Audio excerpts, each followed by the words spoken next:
दोस्तों, piano keyboard के लिए जो पुराने खिलाड़ी होते हैं, जो काफी एक्सपीरियंस होते हैं, आप उन लोगों को देखे होंगे कि कोई भी गाना को वो लोग कहीं से भी प्ले कर देते हैं। एक ही गाना को मान लेते हैं, एक ही गाना को यहां से प्ले कर दिए, कभी यहां से प्ले कर दिए, कभी यहां से प्ले किए, कभी यहां से प्ले किए, कभी यहां से प्ले किए, कभी यहां से प्ले किए।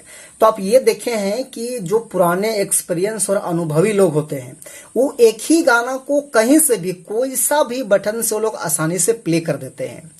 लेकिन यदि आपको ये ट्रिक सीखना है तो आप इस तरीका को कैसे सीख सकते हैं और इसको सीखने का सही और आसान तरीका क्या है, तो चलिए मैं आज आपको बहुत ही कम समय में इस बात को बताता हूं।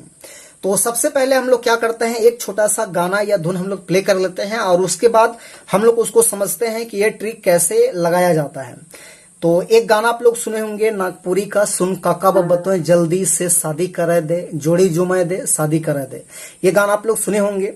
तो इस गाने को देखिए, हम इस वाले नोट से शुरू कर रहे हैं और प्ले कर रहे हैं। देखिए,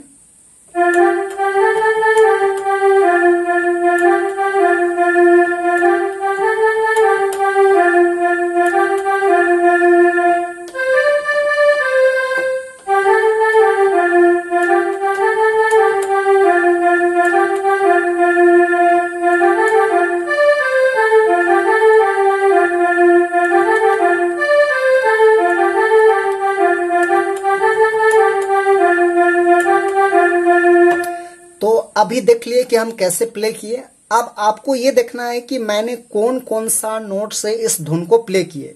तो कौन कौन सा नोट से प्ले किए, 1 2 3, उसके बाद 4 5, ये हम 5 नोट को लिए। तो ये तो दिख रहा है कि कौन कौन सा नोट को हम लिए, लेकिन आपको इस ट्रिक को समझने के लिए ये देखना है कि हम कौन कौन सा नोट को लिए, लेकिन इसके बीच में हम कौन कौन सा नोट को छोड़े, आपको इसको भी देखना है। तो देखिए, हम कौन कौन सा नोट को छोड़े। हम ये नोट को लिए, उसके बाद फिर इसको लिए, लेकिन ये दोनों के बीच में इसको हम छोड़े। उसके बाद फिर क्या किए, इस नोट को छोड़ के उसके बाद हम इसको लिए। उसके बाद फिर ये 2 नोट को छोड़े, उसके बाद फिर इसको लिए। उसके बाद फिर 1 नोट और छोड़े, उसके बाद फिर हम इस नोट को लिए। तब जाकर के हमारा गाना पूरी तरह से प्ले हुआ। तो इसी प्रकार से आपको भी करना है। अब मान लेते हैं इसी गाना को हम यहां से प्ले करते हैं, यहां से देखिए, तो भी वही बात होगा, यहां से प्ले करेंगे। जिससे पहले मैं यहां से किया था, अभी यहां से करता हूं। देखिए,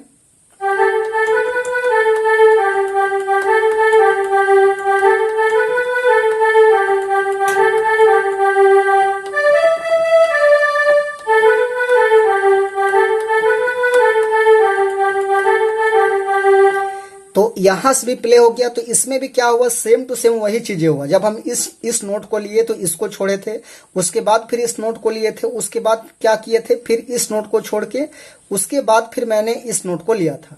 उसके बाद फिर यहाँ पे हम 2 नोट छोड़ करके उसके बाद फिर इसको लिए थे, उसके बाद फिर 1 नोट छोड़ के फिर इसको लिए थे। तो सेम टू सेम यही तरीका आपका सब जगह लागू होता है। अब मान लेते हैं इसी गाने को हम क्या करते हैं, ऊपर वाले नोट से हम अगर प्ले करेंगे, ऊपर वाले नोट से, ब्लैक नोट से यदि हम प्ले करते हैं तो भी वही होगा। देखिए,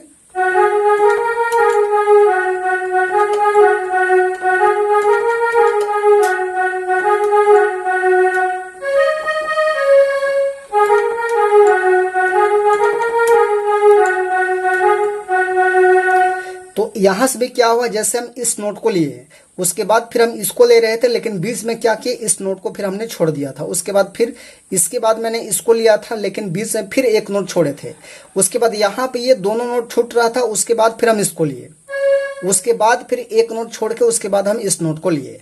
तो आपको ये देखना है, जब हम गाना बजा रहे हैं तो गाना का जो ओरिजिनल नोट्स है वो आपको पता करना चाहिए, या तो किसी का भी ट्यूटोरियल वीडियो में देख करके आप सीख सकते हैं। और उसके बाद आपको क्या करना है, कौन कौन सा की को ले रहे हैं उसको देखना है, और उसके बीच में मतलब कितने बटन का गैप छूट रहा है। उसके बाद फिर अगला नोट हम किसको ले रहे हैं, बस इसको देखना है। जैसे मैंने इसको लिया था तो इसको छोड़ा था, फिर इसको लिया था, उसके बाद फिर इसको छोड़ के मैं इसको लिया था, उसके बाद ये दोनों नोट को छोड़ दिया था, उसके बाद फिर इस नोट को लिया था, उसके बाद फिर इस नोट को छोड़ के इसको लिया था। तो उसमें ये देखना है कि हम कौन कौन सा नोट को बीच में कितने नोट छोड़ रहे हैं, 1 नोट छोड़ रहे हैं या 2 नोट छोड़ रहे हैं। तो इस चीज को आपको अच्छे से गेस करना है, और उसके बाद आप कोई भी गाने को कहीं पर भी आप उतने नोट छोड़ करके और आसानी से प्ले करेंगे तो निश्चित तौर पे आपका वो धुन सही तरीके से प्ले होगा। तो आशा करते हैं ये जानकारी आपको अच्छा लगा होगा। तो वीडियो को लाइक कीजिए, काफी इंपॉर्टेंट जानकारी था कम समय में। और सब्सक्राइब नहीं किए हैं तो छोटा नागपुर पियानो को सब्सक्राइब भी कर दीजिए। थैंक यू आज के लिए।